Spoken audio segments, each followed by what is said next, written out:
फिर से साइक्लोन ने भारत के तटीय क्षेत्र को, विशेष करके पूर्वी क्षेत्र को प्रभावित किया और उसमें भी सबसे ज्यादा दुष्परिणाम पश्चिम बंगाल के हमारे भाइयों बहनों को, पश्चिम बंगाल के नागरिकों को, यहाँ के संपत्ति को बहुत हानि पहुंचाई है। साइक्लोन की संभावनाओं से लेकर के लगातार मैं इससे संबंधित सभी लोगों से संपर्क में था। भारत सरकार भी सतत राज्य सरकार के संपर्क में थी। साइक्लोन का नुकसान कम से कम हो, इसके लिए जो भी आवश्यक कदम उठाने चाहिए उसके लिए राज्य सरकार और केंद्र सरकार ने मिलकर के भरसक प्रयास किया। लेकिन उसके बावजूद भी करीब करीब 80 लोगों के जीवन हम नहीं बचा पाए। इसका हम सबको दुख है। जिन परिवारों ने अपना स्वजन खोया है उनके प्रति केंद्र सरकार, राज्य सरकार और हम सबकी संवेदनाएं हैं और इस संकट की घड़ी में हम उनके साथ हैं। संपत्ति का भी नुकसान काफी होता है, चाहे एग्रीकल्चर हो, चाहे पावर सेक्टर हो, चाहे टेलीकम्युनिकेशन हो, चाहे घरों का उजड़ जाना हो, अनेक प्रकार का, चाहे वो इंफ्रास्ट्रक्चर का हो, चाहे व्यापार जगत से लोग जुड़े हुए हो, चाहे खेती क्षेत्र से जुड़े हुए, हर किसी को नुकसान होता है। आज मैंने हवाई निरीक्षण करके बारीकी से इस प्रभावग्रस्त विस्तार को मुख्यमंत्री जी के साथ, गवर्नर श्री के साथ दौरा करके उसको देखा है। अभी राज्य सरकार ने और मुख्यमंत्री जी ने विस्तार से मेरे सामने जो भी प्राथमिक आकलन है उसका ब्यौरा दिया है। हमने तय किया है कि हो सके उतना जल्द डिटेल में सर्वे हो, कृषि का हो, पावर सेक्टर का हो, टेलीकम्युनिकेशन का हो, घरों की जो स्थिति है, इंफ्रास्ट्रक्चर की जो स्थिति है।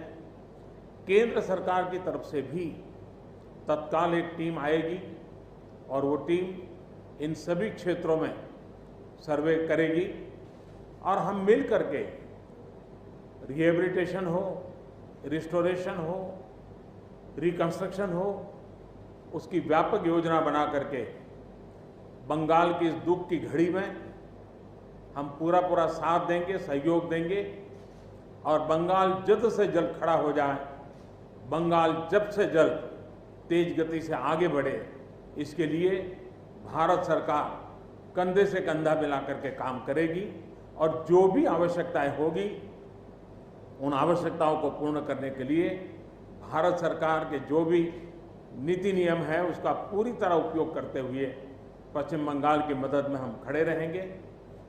अभी तत्काल जो इस संकट की घड़ी में राज्य सरकार को कठिनाई न हो, इसके लिए एक एडवांस असिस्टेंस के रूप में 1000 करोड़ रुपया भारत सरकार की तरफ से व्यवस्था की जाएगी। साथ साथ जिन परिवारों ने अपने स्वजन खोए हैं उन परिवारों को प्रधानमंत्री राहत कोष से 2 लाख रुपया और जिन लोगों को इंजरी हुई है उनको 50,000 रुपये तक की सहायता देने का भी हम प्रधानमंत्री राहत कोष से करेंगे। पूरी दुनिया एक संकट से जूझ रही है। भारत भी लगातार कोरोना वायरस के खिलाफ लड़ाई लड़ रहा है। कोरोना वायरस की लड़ाई में जीतने का मंत्र और साइक्लोन में जीतने का मंत्र दोनों पूरी तरह एक दूसरे के ऑपोजिट है। कोरोना वायरस से लड़ने का मंत्र है जो जहां है वहीं रहे, जरूरत नहीं हो तब तक घर से बाहर न निकले और जहां भी जाए 2 गज की दूरी बनाए रखे। लेकिन साइक्लोन का मंत्र है कि साइक्लोन आ रहा है, जल्दी से जल्दी सुरक्षित स्थल पर आप शिफ्ट कर जाइए, वहां पर पहुंचने का प्रयास कीजिए, अपना घर खाली कीजिए। यानी दोनों अलग अलग प्रकार की लड़ाइयां एक साथ पश्चिम बंगाल को लड़नी पड़ी है, लेकिन उसके बावजूद भी ममता जी के नेतृत्व में राज्य सरकार ने भरसक प्रयास किया है। भारत सरकार ने भी लगातार उनके साथ रह करके इस संकट की घड़ी में जो भी आवश्यक, जो एडवांस में करने योग्य था, जो उसी समय करने का योग्य था और जो आगे दिनों के करने की आवश्यकता है, उसको भी पूरा करने का हम प्रयास करेंगे। आज समग्र देश को जिनके लिए गौरव है, ऐसे राजा राममोहन राय जी की जन्म जयंती है और उस समय मेरा पश्चिम बंगाल की इस पवित्र धरती पर होना मेरे मन को छूने वाली बात होती है।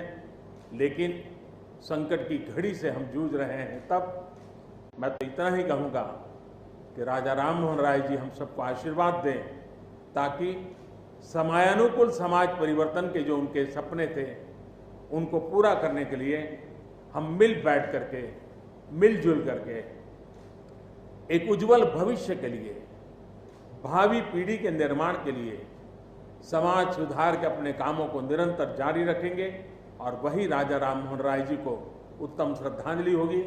मैं मेरे पश्चिम बंगाल के सभी भाइयों बहनों को विश्वास दिलाता हूं कि संकट की घड़ी में पूरा देश आपके साथ है।